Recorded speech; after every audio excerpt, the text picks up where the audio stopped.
La substitution de vibrations. Non, le but n'est pas l'immortalité dans ce vieux corps. Cela ne vaudrait pas la peine du tout. Qui souhaiterait rester dans ce logis étroit pendant des siècles ? Disait Sri Aurobindo. Il faut évidemment que cette nouvelle conscience change peu à peu les modalités de son corps et que toute cette rigidité corporelle acquiert une autre souplesse, se libère de sa dépendance de la matière grossière pour se nourrir, découvre d'autres sources d'énergie, etc. Il faudra quelques siècles. Provisoirement, il faut durer. Et ce nouvel état, que Mère appelait l'état sans mort, il y a une nuance, nous donnera la durée nécessaire pour opérer les transformations voulues dans ce vieux corps de transition. Le problème n'est pas là vraiment. C'est de la mécanique évolutive qui suivra son cours plus ou moins accéléré. Ce qui nous intéresse, c'est cette accélération. C'est le ressort véritable du changement. 1930. Le vrai changement de conscience est celui qui changera les conditions physiques du monde et en fera une création entièrement nouvelle. Mère disait cela en 1930. C'est cette physique nouvelle qui nous intéresse. On pourrait peut-être parler d'une physique supramentale. Comment fonctionne-t-elle ? Tout d'abord, ce nouvel état est puissamment contagieux. C'est sa première qualité. Il est très probable que les premières vibrations mentales chez l'anthropoïde étaient très contagieuses. Et nous savons tous aujourd'hui le pouvoir d'un courant de pensée à travers le monde. Mais ici, étrangement ou non, c'est un pouvoir de contagion matérielle, comme si le fait de vivre le vrai état, la vraie matière, pourrions-nous dire, avait le pouvoir de changer les lois de la fausse matière illusoire que nous vivons. Tout son cours d'enchaînement logique de cause à effet, qui n'est que la cause et l'effet d'une certaine illusion. La première loi de la physique nouvelle est que chaque seconde est neuve et porte sa loi propre, qui ne dépend de rien d'avant et qui n'a aucune suite après. Mais comment un état de conscience pourrait-il être contagieux ? Nous demanderons-nous en bons matérialistes de la vieille matière. La conscience, c'est éminemment subjectif. Il se pourrait bien que ce soit la suprême objectivité du monde, mais nous n'en connaissons rien jusqu'à présent, car en fait de conscience, nous ne connaissons guère ce qui tourne dans notre tête. Mais il y a une conscience dans la matière, et c'est un état de la conscience dans la matière, un état de conscience cellulaire. Et la matière, il n'y a rien de plus contagieux, parce que c'est une seule et même chose continue d'un bout à l'autre de l'univers. C'est seulement notre tête qui est séparée. Le mieux est de laisser Mère exprimer ses premiers tâtonnements dans la nouvelle physique. Dès 1958, lorsqu'un premier trou s'est fait dans la trame. 58-66. Pendant tout le temps que c'était activement comme cela, l'expérience nouvelle, il était absolument impossible qu'il y ait le moindre désordre dans le corps. Et non seulement dans le corps, mais dans toute la matière environnante. C'est comme si tous les objets obéissaient, et sans avoir besoin de décider d'obéir. C'était automatique. Ce n'est pas la volonté qui communique des ordres à la matière. C'est la matière même qui communique, automatiquement. C'était une harmonie divine dans tout. Ça s'est produit dans mon cabinet de toilette là-haut, certainement pour démontrer que c'était dans les choses les plus triviales. Dans tout, constamment. Alors, si cet état s'est établi d'une façon permanente, Il ne peut plus y avoir de maladie, c'est impossible. Il ne peut plus y avoir d'accident, il ne peut plus y avoir de désordre. Et toutes les choses, probablement d'une façon progressive, doivent s'harmoniser comme c'était harmonisé. Tous les objets de la salle de bain étaient pleins d'un enthousiasme de joie. Tout obéissait, tout. J'ai vraiment eu l'impression que c'était une première expérience, c'est-à-dire que c'était nouveau sur la terre. C'est un état vraiment d'omniscience et d'omnipotence absolue dans le corps, et ça modifie toutes les vibrations environnantes. Il est probable que la plus grande résistance sera dans les êtres les plus conscients, à cause du mental lui-même qui veut que les choses continuent selon leur mode d'ignorance. La matière, soi-disant inerte, est beaucoup plus facilement responsive. Elle ne résiste pas. Et je suis convaincue que chez les plantes, par exemple, chez les animaux, la réponse sera beaucoup plus prompte que chez les hommes. Il sera plus difficile d'avoir à agir sur un mental qui est très organisé. Les êtres qui vivent dans une conscience mentale tout à fait cristallisée, organisée, c'est dur comme de la pierre. Ça résiste. Certainement, selon mon expérience, ce qui est inconscient suivra plus facilement. C'était délicieux de voir l'eau dans le robinet, le dentifrice dans la bouteille, le verre, le chiffon. Tout cela avait des allures de joie et d'adhésion. 61-113. Hier, pendant que je marchais dans une sorte d'univers qui était exclusivement le divin, l'autre état. Ça se touchait, ça se sentait, c'était dedans, dehors, partout. Pendant 3/4 d'heure, rien que ça. Eh bien, je t'assure qu'à ce moment-là, il n'y avait plus de problème, c'est sûr. Et cette simplicité, rien à penser, rien à vouloir, rien à décider. Être, être, être. Être dans une complexité infinie, d'une unité infinie. Tout était là, mais rien n'était séparé. Tout était en mouvement et rien ne se déplace. 61, 30, 10. C'est quelque chose qui est plus dense, plus compact que le physique.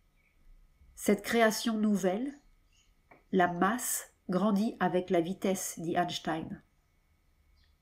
On a toujours tendance à penser que c'est plus éthéré, mais ce n'est pas ça. L'impression que cela me fait, cette atmosphère, c'est quelque chose de plus compact, et en même temps sans lourdeur ni épaisseur, et solide. Oh, une telle cohésion, une telle massivité, et en même temps, je ne sais pas, c'est tout à fait autre chose que ce qu'on attend. Tu ne peux pas t'imaginer ce que c'est. Quelque chose qui est compact et sans division. 66, 221. Et c'est une manière d'être admirable, infiniment supérieure à tout ce que nous avons ici. Ici, il y a toujours quelque chose qui ne va pas. Mal ici, ou mal là, ou ça, et puis les circonstances qui ne vont pas aussi. Tout cela, ça change de couleur. Et ça devient léger, n'est-ce pas? Léger, souple. Toute la dureté et la rigidité, partie. Ça change tout. Tout change. N'est-ce pas, je me lavais les dents, je me lavais les yeux, je faisais les choses les plus matérielles. Elles changeaient de nature. Et il y avait une vibration consciente dans l'œil qui se lavait, dans la brosse à dents, dans... Tout cela était différent. Il est évident que si l'on devient le maître de cet état-là, on peut changer toutes les circonstances autour de soi. Puis, tout à coup, l'expérience prend une dimension qui vous laisse songeur. 67, 127. Tout d'un coup, pendant 2-3 secondes, c'est comme si l'on tenait la clé. Et alors tout ce qu'il est convenu d'appeler des miracles, ça paraît la chose du monde la plus simple. Mais c'est tout à fait simple. Il n'y a qu'à faire cela. Et puis, ça s'en va. Quand c'est là, c'est si simple, si naturel et absolument tout puissant. Par exemple, une chose a l'air de vouloir venir. C'est le pouvoir de guérir. Mais pas du tout comme on le décrit. Ce n'est pas du tout cela. Cela ne donne pas l'impression de guérir. C'est remettre les choses en ordre. Mais ce n'est pas cela non plus. C'est un petit quelque chose qui disparaît. Et ce petit quelque chose, c'est essentiellement le mensonge. C'est-à-dire le bocal d'irréalité physique où nous vivons. C'est très curieux. C'est, au fond, ce qui donne à la conscience humaine ordinaire le sens de la réalité. C'est cela qui doit disparaître. Ce que nous appelons concret, une réalité concrète. Oui, ce qui vous donne vraiment le sens de l'existence réelle. C'est cette sensation-là qui doit disparaître et être remplacée par cet inexprimable. C'est comme une pulsation universelle.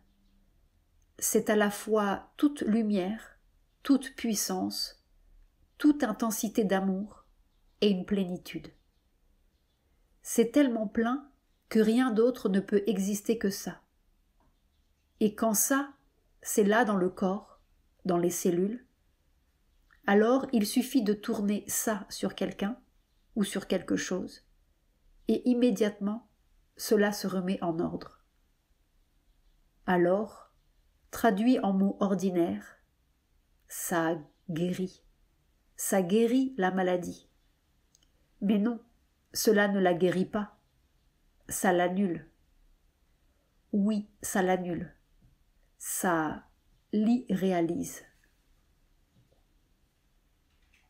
Et c'est là où nous commençons à écarquiller les yeux.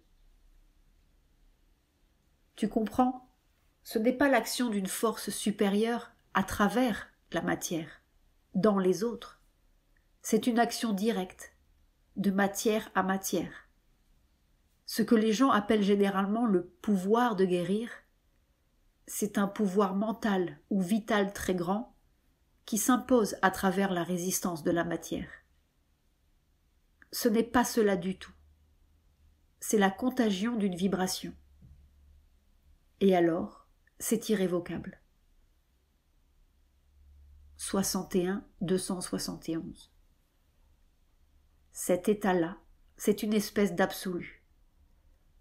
Un absolu qui non seulement n'a pas à conquérir des obstacles, des résistances, mais qui annule automatiquement la résistance. Et voici qui donne la dernière coordonnée du mystère. 67, 153. Quand on remue de l'eau, elle n'est plus transparente. Ça fait des mouvements. Et ces mouvements empêchent l'eau d'être transparente. On ne peut plus voir à travers. Et c'est la même chose corporellement. Quand on est tranquille et vaste, tout devient limpide. Et dans cette limpidité, on voit très bien, on décide très bien, tout s'arrange, et les choses s'organisent d'elles-mêmes. On n'a même pas besoin d'intervenir. Comment dire ? Tout l'univers avance à une allure fantastiquement rapide, dans une immobilité parfaite. Les mots semblent idiots, mais ça se sent, ça se voit, ça peut se vivre. une immobilité lumineuse qui avance à une allure fantastiquement rapide. Et dans cette immobilité-là, il y a une transparence parfaite. Et le problème n'existe pas. La solution précède le problème. La maladie, la mort, l'accident n'existent pas, ne peuvent pas exister. La solution précède le problème, ou empêche le problème de se présenter. Annule le problème comme s'il n'avait jamais existé que dans notre conscience mensongère. Le mal est irréalisé, oui, ou déréalisé de son existence illusoire. Et toute notre existence assiégée de mots devient un miracle perpétuel. Une limpidité corporelle où tout cela n'existe plus, n'est plus. Un petit quelque chose qui disparaît. 66 318. La vérité, ce corps l'a vécu ce matin à plusieurs reprises pendant quelques secondes, qui pouvaient être des éternités.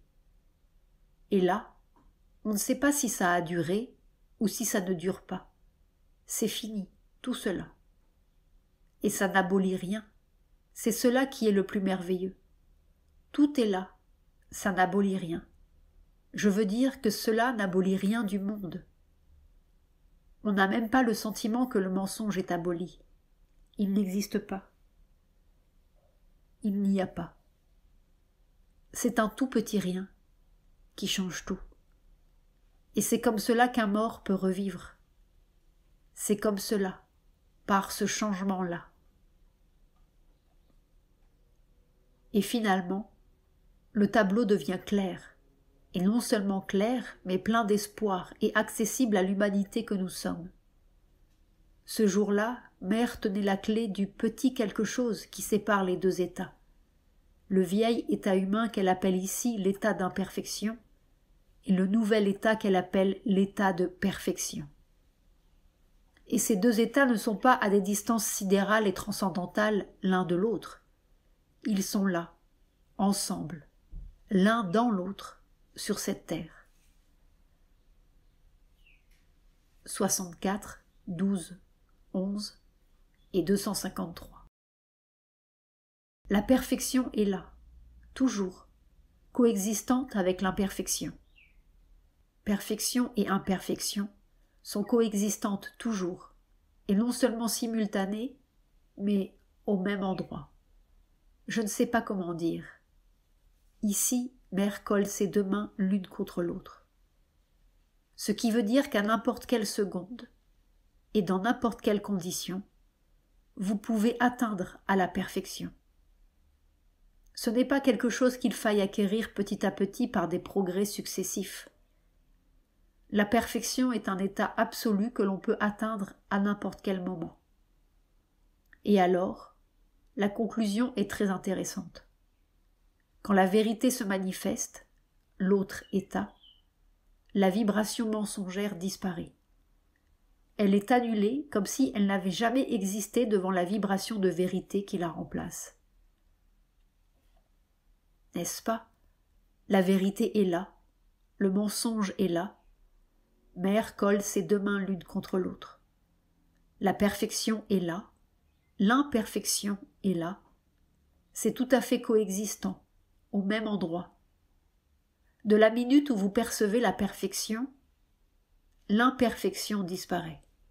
L'illusion disparaît. C'est-à-dire que la capacité de vivre et d'être cette vibration vraie paraît avoir le pouvoir de substituer cette vibration à la vibration de mensonge au point que, par exemple, le résultat de la vibration mensongère devait être naturellement un accident ou une catastrophe. Mais si, au sein de ces vibrations, il y a une conscience qui a le pouvoir de devenir consciente de la vibration de vérité, cela peut, ça doit annuler l'autre, arrêter la catastrophe.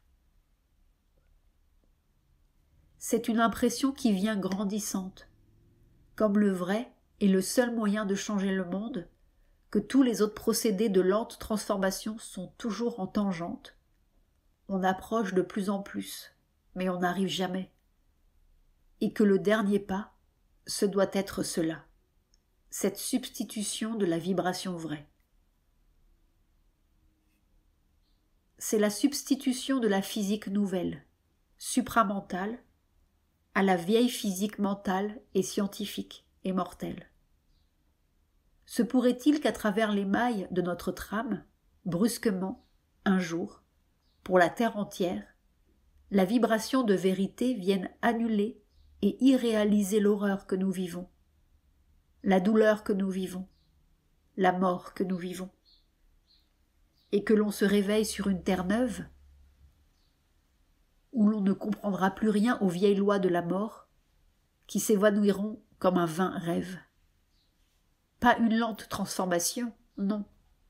Un changement brusque qui nous écarquille les yeux au point que tout notre vieil arsenal nous tombe des mains.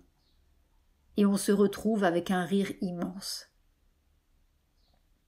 Et la terre se regarde comme si elle ne s'était jamais vue. Mais nous ajoutons ceci, que l'on ne s'y trompe pas. Ce n'est pas une expérience que seuls quelques phénomènes humains privilégiés peuvent avoir en des conditions exceptionnelles. C'est une expérience que nous pouvons tous avoir, matériellement, corporellement, et que beaucoup ont même sans s'en apercevoir.